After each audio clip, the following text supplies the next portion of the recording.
Hey guys, welcome back to the channel, and to the new subscribers, welcome to the channel. My name's Shane, and as much as I am a 53-year-old detransition transsexual, that is not why I started this channel. I started this channel to tell my life story, mostly to myself. And I was doing it because I think my life was pretty darn colorful and in a lot of ways tragic, but always outweighed by love and miracles.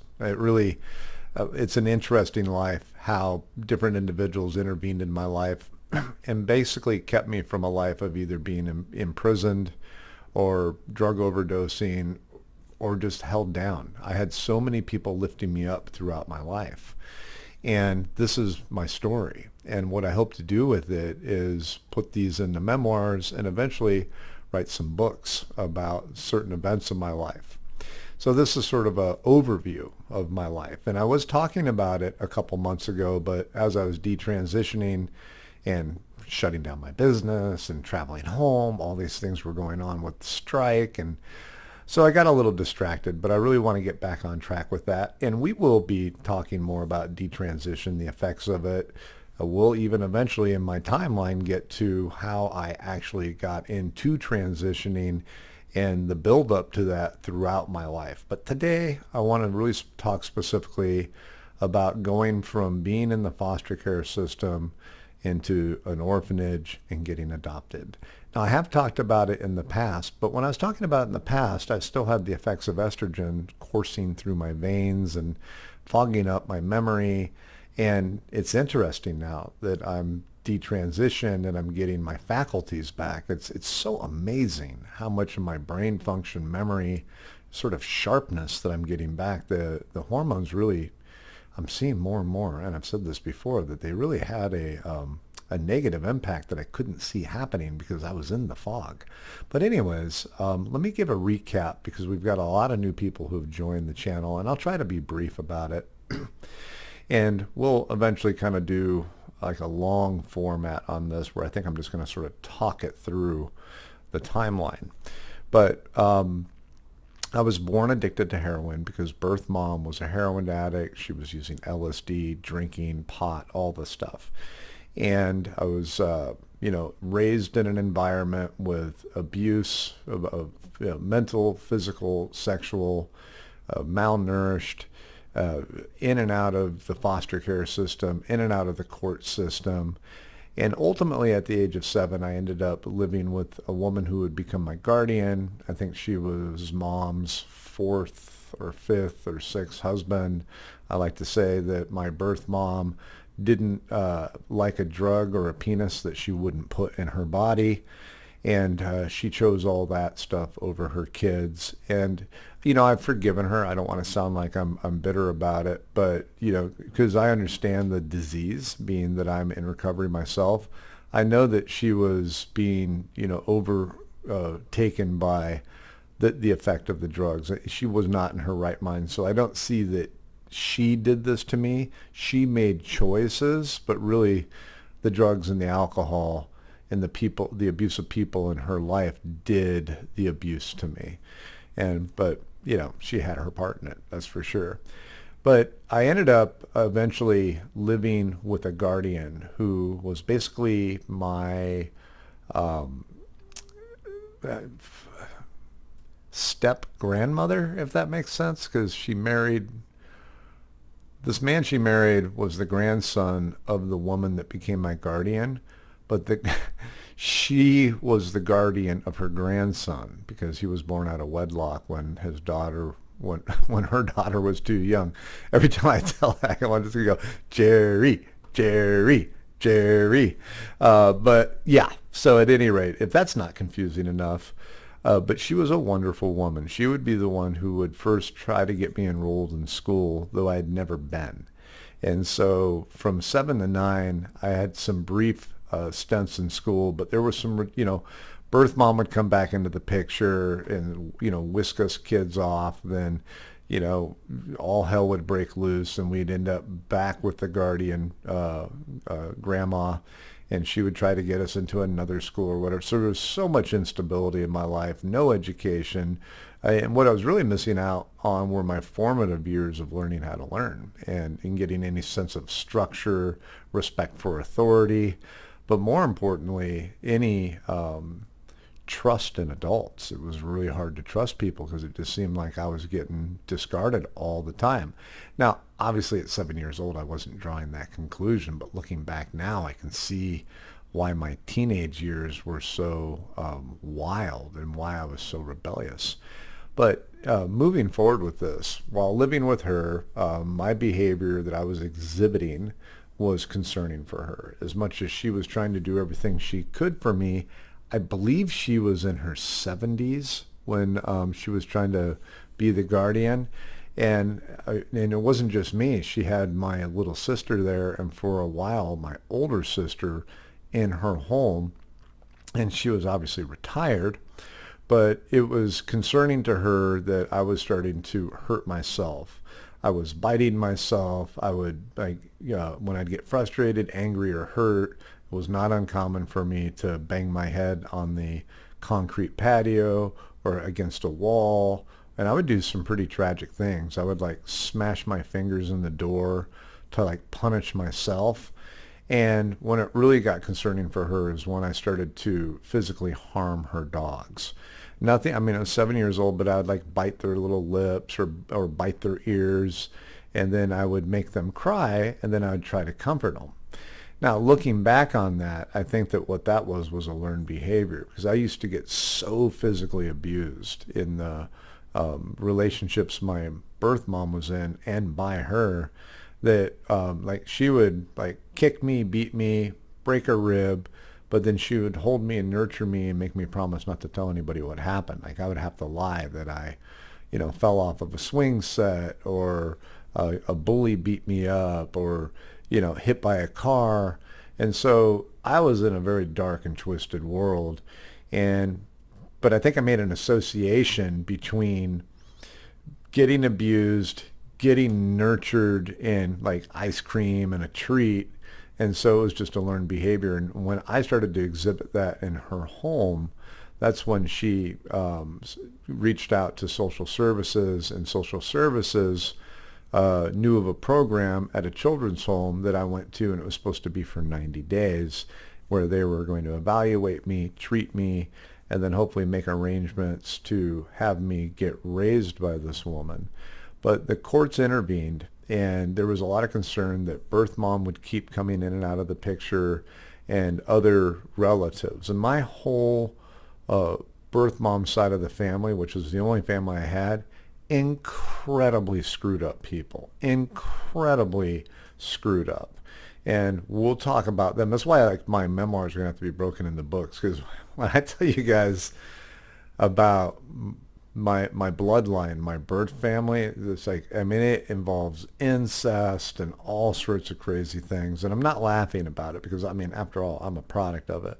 And if you guys recall, last month I found my birth certificate, and right there on the birth certificate, the man in the delivery room that day, his career was carnival. So if talk about white trash to the core, I was bred into it.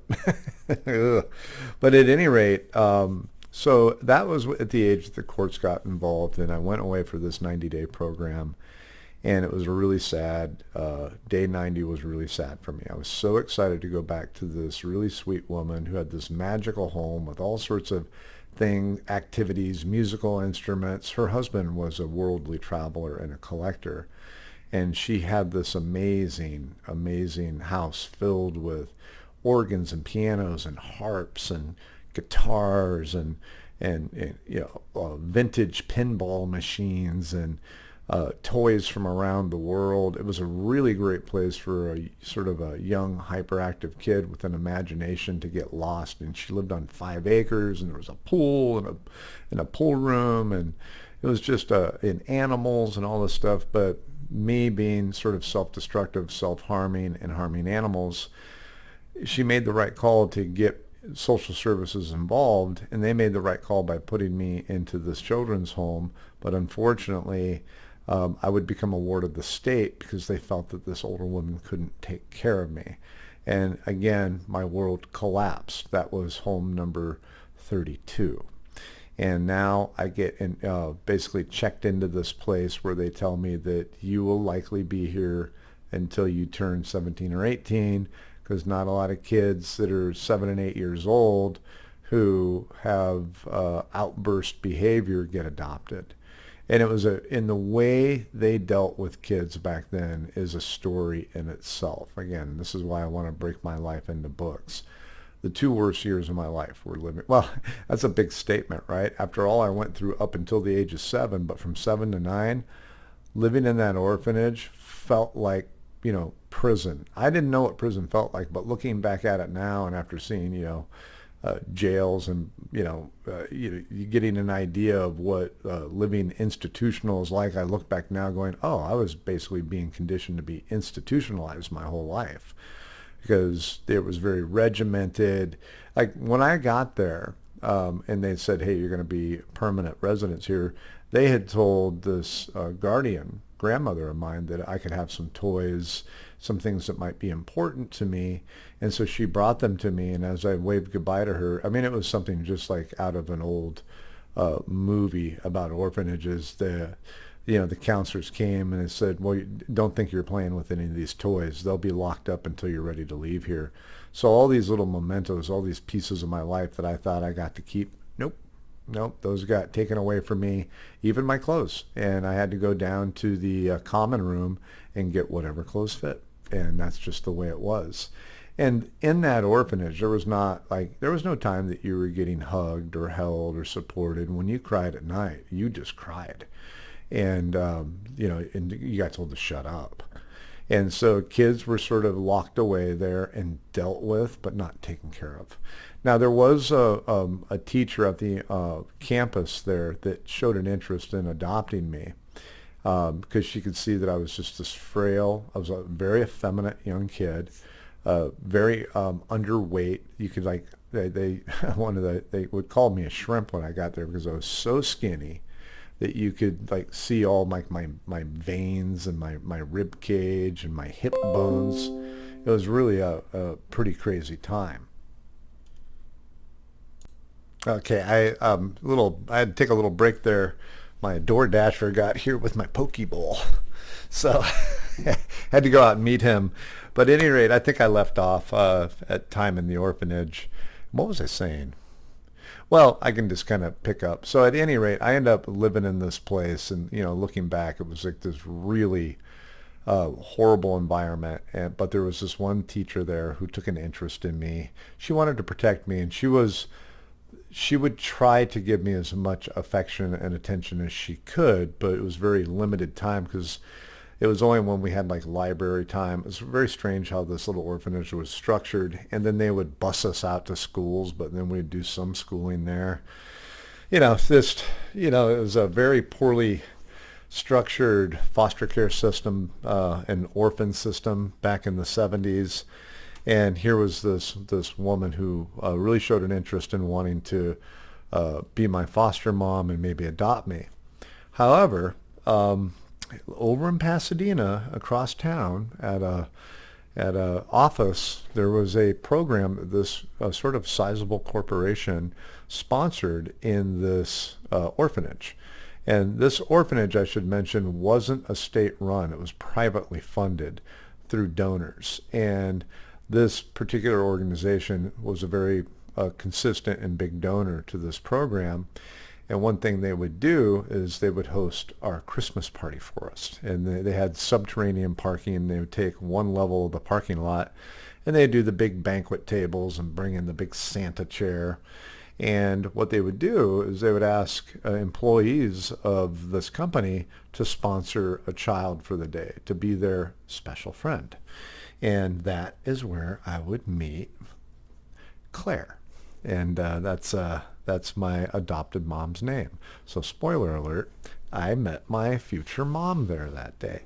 And it was an interesting day. I always like to tell people when I tell the story about the outfit that I picked to wear there. Again, there was not a lot of supervision or guidance there. So I had this black and white sort of a satin winged collar shirt that was probably 2 sizes too big. I was wearing blue patent leather tuxedo shoes, and I was wearing these black pants that were so long for me that I had walked a hole through the heels. So, I mean, talk about the orphan fashion, right? I was orphan fashion forward. And I had a big old moppy head of hair. And just, I came off of the bus as they bussed us in. And there was the sweetest lady, blonde-haired lady with sort of shoulder-length hair, bright red lipstick on, and a very just she looked like one of the social workers because she worked in a corporate job, so she sort of was like in a business outfit, skirt, blouse, and I believe she had sort of a lady's blazer on. I've got usually a pretty good visual memory. And she was holding a little sign that had my name on it, and I spent the day with her. And I remember here I am spending the day with this lady. I don't know this lady, but my memory of her was she would, so what is your name? And I was like, oh, my name's Shane. And she says, well, my name is Mrs. So-and-so. And you should call me that. She was very proper, very East Coast, as I've learned throughout the years. That I was sort of a East Coast rigidness that she had to herself. And I was sitting there, and she says, "Well, do you want to go get some food?" And so we went over and got some food, and she would say, "Nice boys don't chew with their mouth open. We chew with our mouth closed when we're at the dinner table." And she saw like the way I was holding my utensils and like a savage, and she was trying to show me how to hold a fork properly. Of course, I didn't know why she was saying all this stuff to me. I thought I was managed to get food in my mouth just fine, But and I remember she was correcting my grammar and how I was speaking constantly because she says, "Oh, ain't isn't a word," and it's like we don't say "huh," we say "pardon me." And so like I think she felt like she had like this hour and a half with this little orphan kid, and she was just going to make the most use of her time and trying to instill some values and some manners in me. And at the end of it, she gave me a gift. It was probably like a $5 gift. I do not remember what it was. And up on the bus, oh no, I got a picture with Santa, and she got a Polaroid, and I got a Polaroid, and back to the orphanage we went. And so that would be how I would get introduced to the woman who would introduce me to the family that would eventually adopt me. And the way it worked out was kind of interesting. The counselor that I was assigned to called me up probably a month later and said, "Hey, do you remember the lady who you had Christmas with?" And I said, "Yeah, well, we have an opportunity because we have a program called Special Friends. And we have a program where they're not just special friends for the day, they're special friends for one weekend a month." And, they said in a lot of times these are to see if maybe this family might want to be your new foster family. And the way it was like, talk to me, it would be like winning the lottery if they wanted to adopt me. And so so when this family comes in to take you out, you're going to go on a trip to Universal Studios and you're going to meet her husband and her daughter. So you need to be on your best behavior or they won't want you. Again, the foster care system was so jacked up back then. But we went to Universal Studios, and it was a group. There was probably 5 other kids and 5 other families, and we do this tour of Universal Studios. And they at the end of it all, we all went to a park where there was a community function going on and like a barbecue, and I got to spend some time with them in an afternoon. And then it got to be where it was they would get to come and take me out just to a park and just have a barbecue. And I think that was like the 3rd or 4th time that we got to go on an outing. And this time I remember we got Kentucky Fried Chicken. I know exactly what park we went to and where we sat. And I'll never forget my future father, who was a very stoic man, very stern young man. You'll be just fine.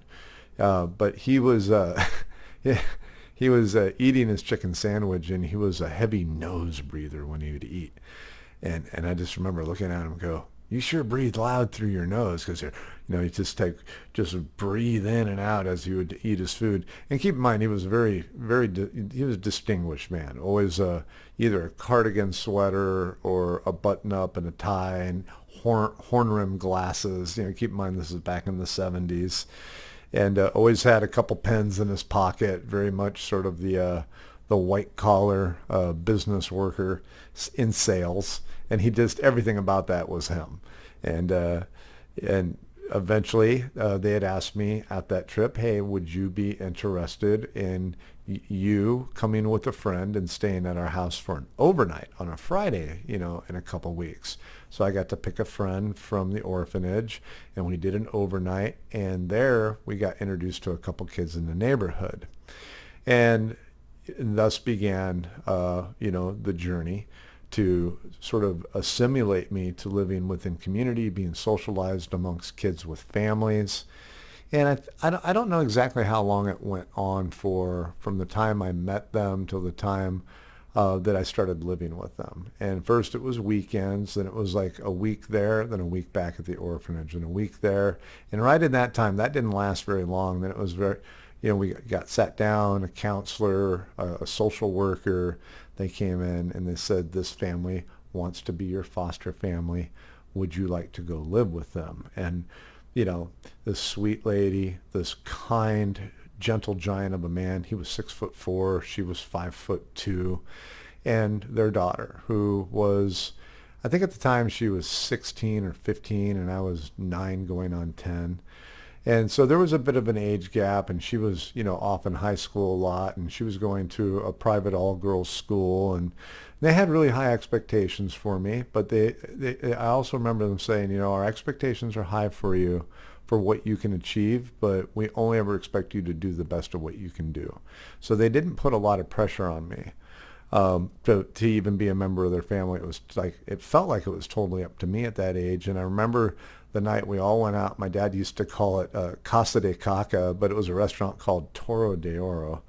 And we were having just our normal Friday night Mexican food dinner.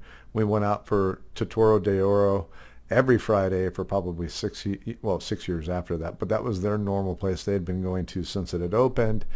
And there they had asked me if I would like to be almost said my last name, a member of the family. And they said, we would like to be your forever family, and we would like you to, be our son. And,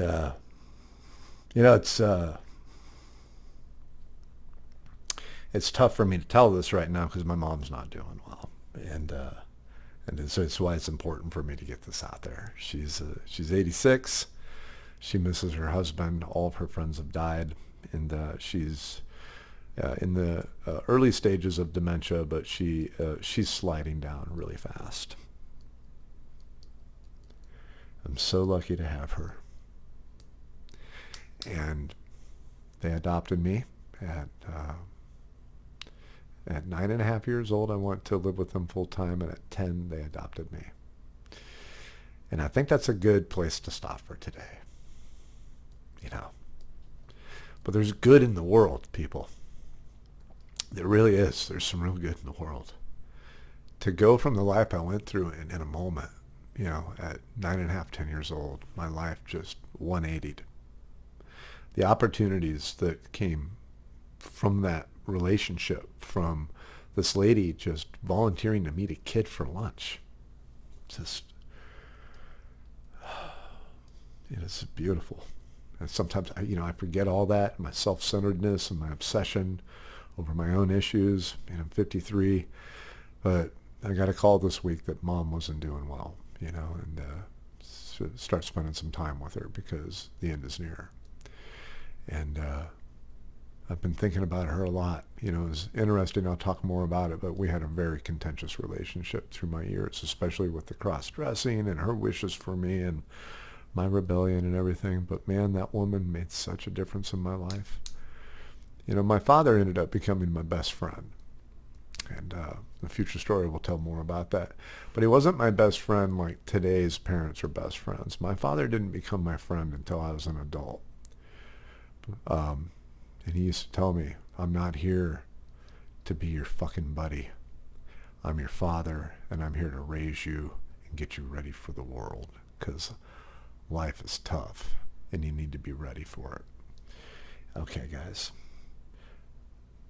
I just want to say this. I hate what's happening in the world right now. I hate what's going on overseas. I hate what's happening to our country. I hate it.